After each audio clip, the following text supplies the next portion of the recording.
जय हिंद। तो समझते हैं 69,000 बीएड चयनित अभ्यर्थियों के ब्रिज कोर्स कराए जाने के संबंध में अब तक की सबसे नवीनतम जानकारियां मैं आप लोगों के साथ साझा करने वाला हूं। ऐसे में आप इसे शासनादेश जीओ भी समझ सकते हैं। स्पेशली बीएड चयनित 69,000 शिक्षक भर्ती अभ्यर्थियों के ब्रिज कोर्स कराए जाने के संबंध में, क्योंकि आपको भी पता होगा कि यदि बीएड अभ्यर्थियों को प्राथमिक में बने रहना है तो उन्हें अपने नौकरी के 2 वर्ष के अंदर ब्रिज कोर्स करना अनिवार्य है।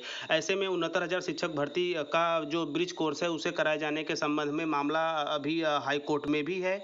तो ऐसे में वर्तमान समय में एक आरटीआई के माध्यम से, या आप कह सकते हैं कि एक जीओ के तहत सरकार का जवाब आया है स्पेशली 69,000 चयनित अभ्यर्थियों के बीएड ब्रिज कोर्स कराए जाने के संबंध में। तो चलिए ऑफिशियल लेटर का विश्लेषण करेंगे। इसके साथ साथ सबसे महत्वपूर्ण, यदि आप किसी भी तरह या कोई भी डिग्री या डिप्लोमा या टीचर ट्रेनिंग कोर्स किए हैं तो इस तरह की जो नवीनतम जानकारियां आती हैं टीचर प्लानिंग पॉइंट चैनल के माध्यम से, मेरा एक ही प्रयास रहता है कि नई जो नवीनतम नियमावलियां हैं उनसे बिल्कुल स्पष्ट और बिल्कुल सटीक तरीकों से आप लोगों के समक्ष रखा जाए, ताकि ऐसी जो भी सिचुएशन आए तो आप अन्य लोगों को भी इस वीडियो के माध्यम से प्राप्त जानकारी को साझा कर पाएँ। तो चलिए वीडियो प्रारंभ करते हैं और अभी अभी जो ऑफिशियल लेटर 69,000 शिक्षक भर्ती चयनित अभ्यर्थियों के ब्रिज कोर्स कराए जाने के संबंध में जारी हुआ है, वहां से महत्वपूर्ण चीज़ों को समझेंगे। तो ऐसे में आप इसे इंपॉर्टेंट जीओ या महत्वपूर्ण शासनादेश के अंतर्गत इस लेटर को समझेंगे एवं 69,000 शिक्षक भर्ती में ब्रिज कोर्स के संबंध में स्पष्टीकरण। तो ऐसे में स्पष्टीकरण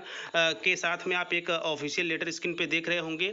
तो यहाँ पे आप देखिए एक एक बिंदु का बिल्कुल सटीकता और स्पष्टीकरण के साथ विश्लेषण किया जाएगा, जहाँ से इस वीडियो के समाप्ति के बाद आपको किसी भी तरह का बीएड ब्रिज कोर्स कराए जाने के संबंध में आपके मन में संशय नहीं रहेगा। तो ऐसे में प्रेषक के अंतर्गत आप देख सकते हैं सचिव उत्तर प्रदेश बेसिक शिक्षा परिषद प्रयागराज, सेवा में श्री वीरेंद्र मिश्र, राष्ट्रीय शैक्षिक महासंघ उत्तर प्रदेश। ऐसे में यह जो लेटर है वो 11/9/2023 को निर्गत किया गया था एवं आज के डेट में यह रिसीव हो चुका है।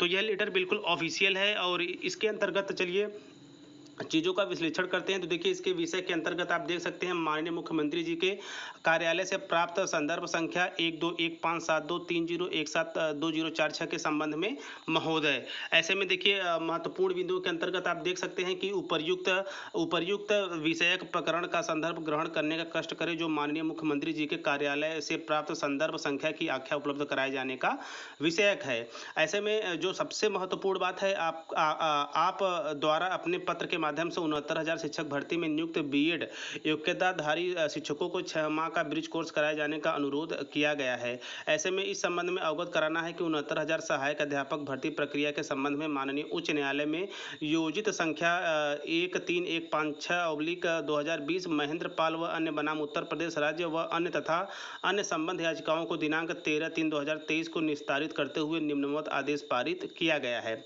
ऐसे में जो आदेश है वो since it has been directed that the select list dated 1/6/2020 to be revised in view of the observation made in this judgment. The select list of 6,800 dated 5/8/2022 stand quest। यानी कि यह जो निम्नवत जो वाक्यांश है वह आदेश पारित के अंतर्गत मेंशन किए गए हैं। वहीं बात की जाए माननीय उच्च न्यायालय द्वारा पारित आदेश दिनांक 13/3/2023 के विरुद्ध विशेष अपील संख्या 172/2023 महेंद्र पाल व अन्य बनाम उत्तर प्रदेश राज्य व अन्य योजित की गई, जो कि संप्रति विचाराधीन है, जिसमें आगामी सुनवाई की तिथि 11/9/2023 निर्धारित है। तो ऐसे में जन सुनवाई पोर्टल पर निर्धारित व्यवस्था अनुसार मांग, सुझाव, आर्थिक सहायता, स्थानांतरण, नौकरी दिए जाने की मांग माननीय न्यायालय से संबंधित प्रकरण पोषणी नहीं है। आपका प्रकरण माननीय न्यायालय से संबंधित होने के कारण पोषणी नहीं है, कृपया उक्त से अवगत होने का कष्ट करें। तो देखिए स्पेशली जो 69,000 शिक्षक अभ्यर्थियों के द्वारा हाई कोर्ट में उन्हें ब्रिज कोर्स कराए जाने के संबंध में अपील डाली गई थी और स्पेशली आरटीआई के माध्यम से सरकार से यह गुहार लगाई गई है कि जल्द से जल्द जितने भी चयनित 69,000 शिक्षक भर्ती के अभ्यर्थी हैं उनको ब्रिज कोर्स करा दिया जाए। लेकिन आरटीआई के माध्यम से यह कहा जा रहा है कि अभी आपके ब्रिज कोर्स कराए जाने के संबंध में किसी तरह की कोई जो विज्ञप्ति है या संप्रति है विचाराधीन नहीं है। ऐसे में जो आपका मामला है वो स्पेशली अभी हाई कोर्ट में है, इस वजह से इसमें आरटीआई के माध्यम से ब्रिज कोर्स कराए जाने के संबंध में किसी तरह का हस्तक्षेप नहीं किया जा सकता। तो सब मिलाकर आप कह सकते हैं कि 69,000 चयनित अभ्यर्थियों की जो नियुक्ति है वो कहीं न कहीं अभी राम भरोसे है। सरकार के जवाब की तरफ से हाई कोर्ट का हवाला दिया गया है कि आपका जो अभी मामला है वो विचाराधीन है। ऐसे में जो अगली सुनवाई हो 11/9/2023 निर्धारित होने के साथ साथ अभी विचाराधीन है। तो सब मिलाकर यहाँ पे जो बात कही गई है इसमें पोसड़ी यानी कि आपका प्रकरण माननीय न्यायालय से संबंधित होने के कारण पोसड़ी नहीं है।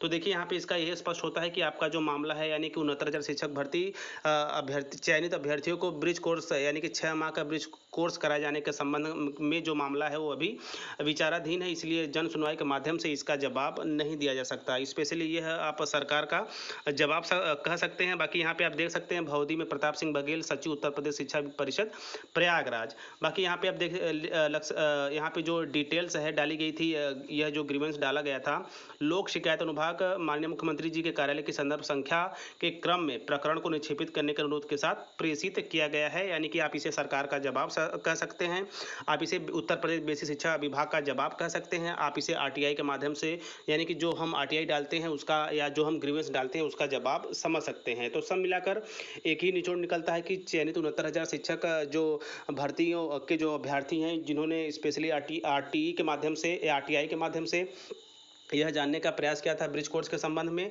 तो वहीं जो है माननीय मुख्यमंत्री जी के कार्यालय की तरफ से यह जवाब आया है कि आपका जो मामला है वो भी विचाराधीन है, इसलिए इस पर जवाब देना उचित नहीं होगा। चूंकि आप जानते होंगे कि 69,000 चयनित अभ्यर्थियों का जो ब्रिज कोर्स है वो अभी विचाराधीन है हाई कोर्ट में। आगे चल कर इस कड़ी में और जो भी नवीनतम जानकारियाँ आती जाएंगी मैं लगातार टीचर प्लानिंग पॉइंट चैनल के माध्यम से आप लोगों तक पहुँचाने का काम करूँगा।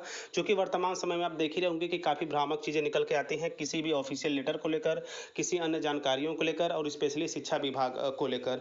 तो ऐसे ही नवीनतम लेटेस्ट स्वच्छ और शुद्ध जानकारी के लिए आप टीचर प्लानिंग पॉइंट चैनल के साथ बने रहें।